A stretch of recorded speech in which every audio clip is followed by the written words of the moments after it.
Have you ever wondered kung pila kabuok government-owned rehab centers here sa Pilipinas?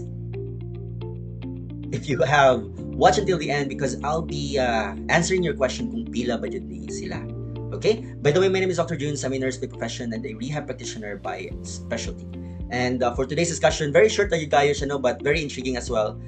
Because we'll just talk about kung pila day ay ni sila karon and pila day ang unsa di dagan sa growth ani for the past few years. But again, short disclaimer, the things that we will be talking here is for informational and awareness purposes and is not intended to replace any actual or complicated na mga scenarios.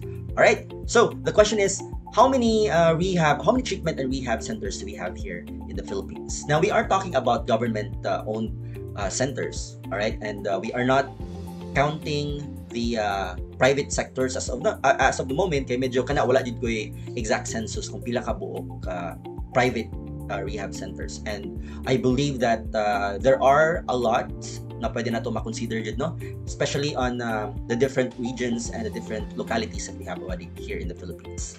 Now, for government-owned rehab centers, as of 2023, the Philippines actually has 82 na anay 82 kabuok drug abuse treatment and rehabilitation centers apil na ang workplace dira, and they are mainly counted because kani sila ga-report ni sila sa ato ang kinatawag nga treatment and rehabilitation admission information system, which is being submitted to the Dangerous Drugs Board, and ito din mo reflect ang statistics with regards to the common drug use or the drug pattern for that year. So if you haven't seen the video about the 2023 statistics according to the Dangerous Drugs Board, feel free to check out my other video.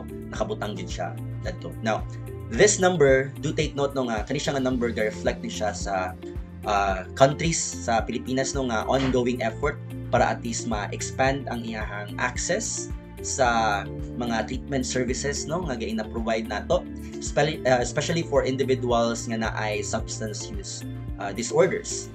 Now, in 2016, way back then, siguro mga 2 years pa ko ato sa rehab center nga work, there were more likely 50 centers nga ga-indicate na og significant growth ato nga time, no, and it was trying to do more efforts para at least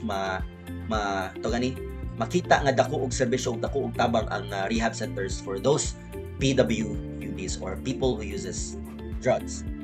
Wait, so sorry, I had to cut you there. Anyway, do you happen to know anyone who's having issues with suicidal thoughts, depression, negativity, or just the bad side of everything? If yes, then I have 3 points for you. Number 1, just be a listener. You need not to be a good advisor for this, but just being there for that person and listen to him will already make a difference. Number 2, remember that silence can be therapeutic. You need not talk and talk, alright? Just be there, and that can help already. And number 3, if things get out of hand, you could always call the National Center for Mental Health. They have their own crisis hotline, and the numbers will be flashed below. And always remember that the National Center for Mental Health is very dedicated in delivering curative, preventive, and rehabilitative mental health services for all of us.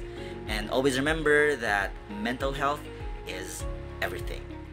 Okay? And if you want me to talk more about this, please do not forget to click on the subscribe button for this channel.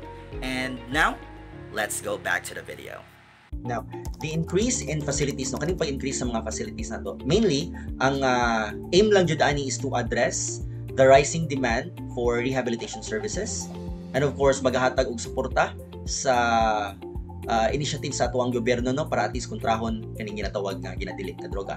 Now, these centers kay ginadistribute ni siya sa lahi-lahi na mga regions nato diri sa Pilipinas, providing both residential and of course the outpatient services para at least makater ang diverse klase-klase and diverse nga mga needs, no, sa ato ang mga PWDs or mga individuals nga ga-seek to help para at least ma-stop na ang ilang drug problem. And for the most and current details, you know, it is still advisable jud nga mo either contact us sa Department of Health or mainly sa Dangerous Drugs Board. You could check their website. That's ddb.gov.ph. The link is below because every year ga-update din sila og numbers sa facilities, the services, and of course how to contact them if ever assistance.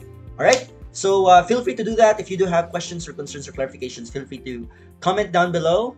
Just ask me anything or write anything concern mo. And do not forget to hit on the like button, the notification bell, and of course the subscribe button. And again, my name is Dr. Junes. Always remember, stay in love, but ayaw lang jud og sulay o droga. Ayaw diha.